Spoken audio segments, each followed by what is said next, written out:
Why be easy when you can just die? Woo!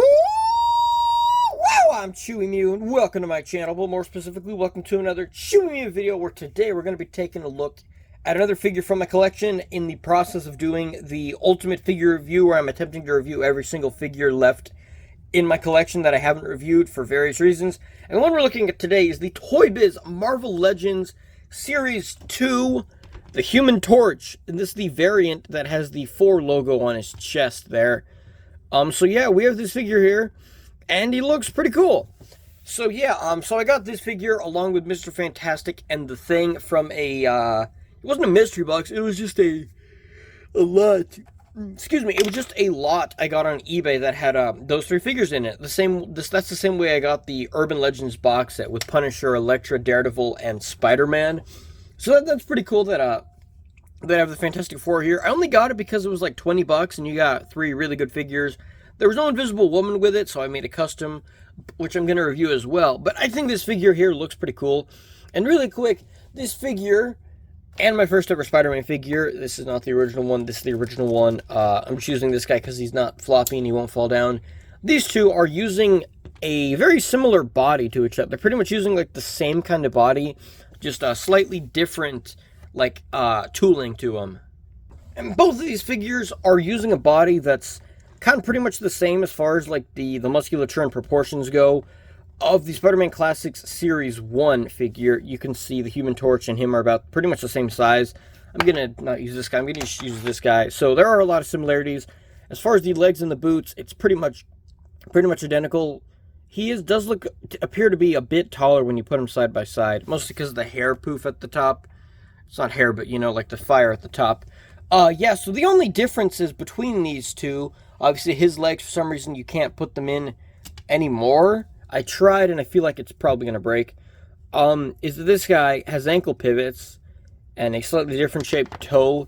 This guy has a different toe as well. Obviously, this guy has like fist hands. This one has web shooting hands. And the diaphragm joint works very good on this guy. On this guy, not so much. And then the neck is better on this guy. And then he also has bicep swivel instead of not bicep swivel. So he does have some improvements here.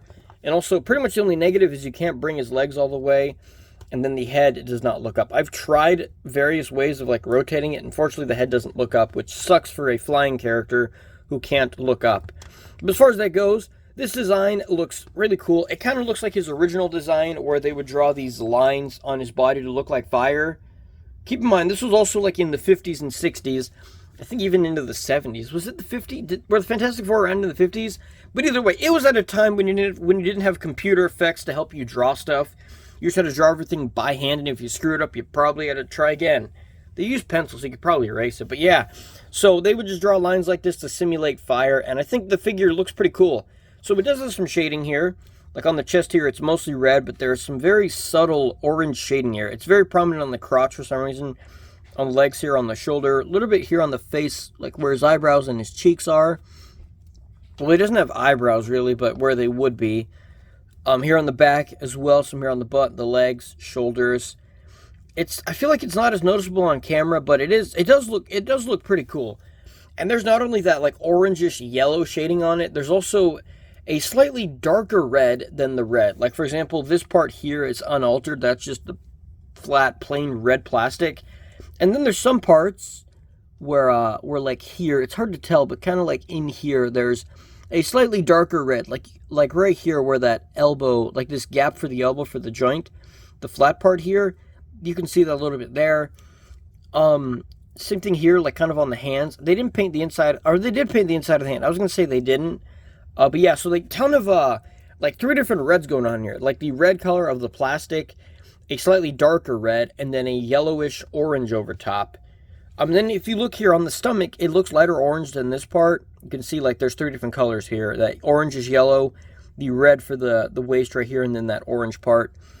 And yeah, it is painted, because when you pull this up, you can see that's a different shade of red compared to this part. They did really cool with all the paint apps on this guy. As far as the sculpting on this guy, obviously it's a different head. Fun fact, ToyBiz did also later reuse this body.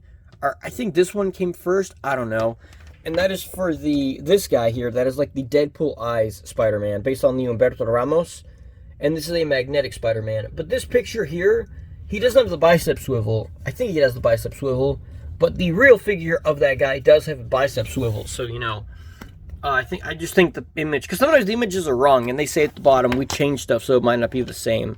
Like the lizard, that lizard there is supposed to have purple pants. Also, I don't have the packaging for this guy, but he did come with a comic book, or I think a poster, and then he came with like a cool fiery display stand, so that's pretty cool. I don't have any of those, which it's not really a big deal to me. If I had the fire display stand, that'd be cool, but I don't have it, and you know, that's fine. As far as the face here, the face looks pretty cool, kind of like an angry look. He's got like yellow teeth and like black lips. The eyes are very yellow with a white outline on the top. Not on the bottom, though, but he does have a black outline on the top of his eyes. And then the hair, like the hair part, or what looks like hair, and then these parts as well, and then the ones on the boots, or like where his boots would be. I mean, he does wear boots, he's just all on fire. They actually have, they're a matte finish. Like if you look at if we put this in here, you can see the fire compared to his arm. You can see the light reflects on his arm a lot more when I move it, but the glove, it does reflect, or the fire on his arm, looks like a fire gauntlet. It does reflect, but not nearly as much. And that's because ToyBiz used like a matte or like a sateen finish on these, but then the rest of the figure is glossy. So that's pretty cool. There's like two finishes with this. It always gives figures when they have like when they have like matte or they have several finishes on them, it makes it look kind of higher quality instead of just looking very plasticky and cheapy. Like, for example, I got this Power Ranger morpher here, and you can see it looks, oh, the back is all messed up, but it looks cheapy. You see, it just looks like a big hunk of plastic, and it sounds like a big hunk of plastic. This is something used on my other channel. Some Power Rangers Jungle Fury. It's like the Purple Rangers morpher. There's long stories to why it's here. But this guy, he has multiple finishes on it. I mean, so does that morpher, though. All right, I'm back. I had to take a brief moment to yawn there. Yeah, so this guy does look cool, and also, I didn't even point it out, he does have the 4 logo. It looks like it's kind of burned onto his chest. That looks pretty cool there. I like that. As far as, like, he doesn't have any other costume details, just that, and then the rest is supposed to be basically just a Human Torch, basically, is what he looks like. And it looks pretty cool. I like the way he looks. I'm trying to line up the lines here, because the lines do line up if you line up the thighs. I said line up a bunch of times. Oops. And one thing you may notice with this guy, and also the Thing, if I quickly grab them, and I don't have the other figures though, but Namor and the Doctor Doom from the same wave, and then all the figures from Series 1 don't have the ball-shaped legs. And then Spider-Man Classics Series 1 and 2 also don't have the ball-shaped legs. You know, like none of these guys here from the first Spider-Man Classics wave, none of them have the ball-shaped shoulders or legs. His are slightly ball-shaped, but they're also a lot more human-looking. And then you go to, like, for example, I keep wanting to say Season. No, you get to, like, 2004, where ToyBiz was just using, full-on embracing the ball-joint legs. These ones, the shoulders aren't ball-shaped. They're a little bit, but pretty normal. But yeah, he's like the ball-shaped legs here. So ToyBiz did eventually, I feel like whenever I move a figure like this, I feel like the camera is not full 60 FPS. I don't know, that's weird. It might just be me. But yeah, so ToyBiz eventually decided to stop using the more human-shaped legs and use ball shapes, which I don't really care about. But, I mean, it's not like these are for good range. Like, they still kick all the way forward and all the way out. The ball arm's just allowed to go up all the way.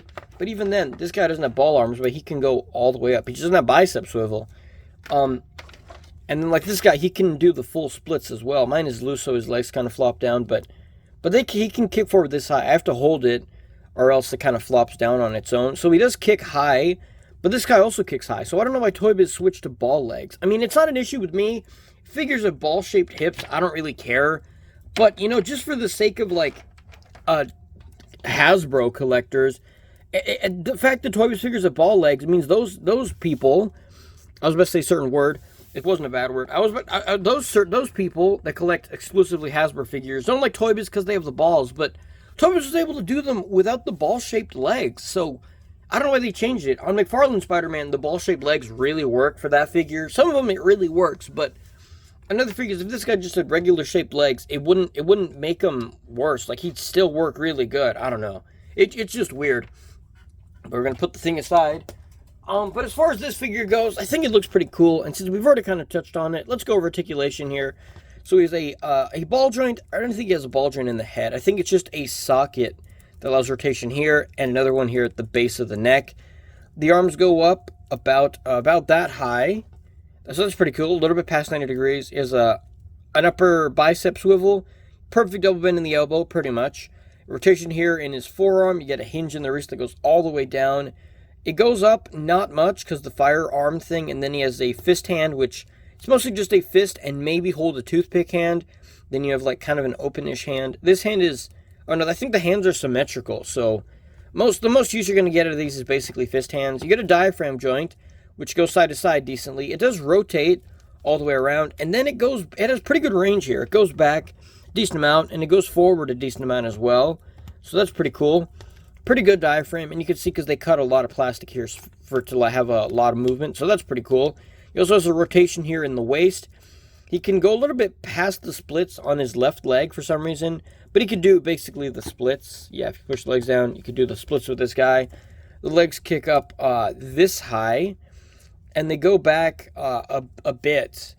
The rotation here in the thigh, double bend in the knee, which, since the way the joint works, if you bend it like this, if you bend it, I can't speak. If you bend it and then you have the fire lined up, you can't get a full bend. But if you rotate his the shin, I can't talk. If you rotate the shin, you can have the leg completely meet. So that's how his knee bends with the fire in the way, kind of like that with the fire in the way. Then without the fire, you can fully use the knee joint. Goodness, I don't know why I can't speak, guys. Then he has a boot cut. He doesn't have boots here, but his Fantastic Four suit does have boots, so this is a boot cut. Then he has an ankle pivot, which is not the best, but you can have him spread his legs out like this far with the ankles still on the ground. That's not a ton of movement, but that's about it. The foot goes all the way forward, all the way back, and the toe bends up and not down. ToyBiz didn't do downwards bendable toes or jointed toes until later on, like McFarlane Spider-Man and then Sinister Six, which only has it on one foot, not on both. That's kind of weird. But yeah, so it has like hinged up toes, which, I mean, down is not really useful anyway. But yeah, so this guy's articulation is really good. The only issues with articulation is that his head doesn't look up. I mean, yeah, I'm trying to see if like you can. I want to see if you can take the head off of this guy. Oh yeah, I popped the head off. He does have a ball joint. Yeah, he does have a ball joint here, but it somehow it doesn't work. I don't know how that is. I think that it just sits too high on the neck. That when you move it, it doesn't. It sits too low into the neck. Like the pin that goes into the neck is too low. So when you try to rotate, when you try to lift the head, it doesn't go up. All right, I'm back. So I cut some plastic here off the top of the neck here, and then I cut a slit on the back. Him looking down isn't too useful, but him looking up is definitely useful. And so now he's able to look up, you know, like he should. But also, the thing is, he also had like a perfect neck, like dumbbell joints. It does have a little bit of pivot now. It is a bit loose. Like if it does shake a little bit, like kind of like bobblehead, but now he has he can fully look up. So if he's flying, he can actually, you know, look up and see where he's going. So that's pretty cool. So as far as that goes, he does now have improved articulation. It is a bit loose. I could probably cut less and get away with it, but yeah, that's fine. And when you have his head like in a neutral position like that, you do see the cut kind of, but if you have him looking all the way down, you can see the cut. But he does look up pretty good, so that's good. But yeah, so there we go. I think this figure is pretty cool. And if you do have it, you could do some customization to the neck. Like just, I wouldn't say cut it, but just sand down the top of it to make it a little shorter, and then just dig some plastic out where his neck is gonna hinge on. So that's good. Yeah, I don't know why ToyBiz, they made like a really good neck joint. They just didn't do it correctly, and now it didn't work, because they made the pin on the neck, like the ball joint in the head was really good, but the way it plugged into the neck just didn't give it any range, so that's unfortunate. But either way, as far as that goes, I think this figure looks pretty cool. Like I said, I just wish his legs would go in more like this, you know. But no, they're always kind of out to the side. But either way, that's over this video. Let me know what you think about this figure, and I will see you guys in the next review. And he can look up at the camera. Wow.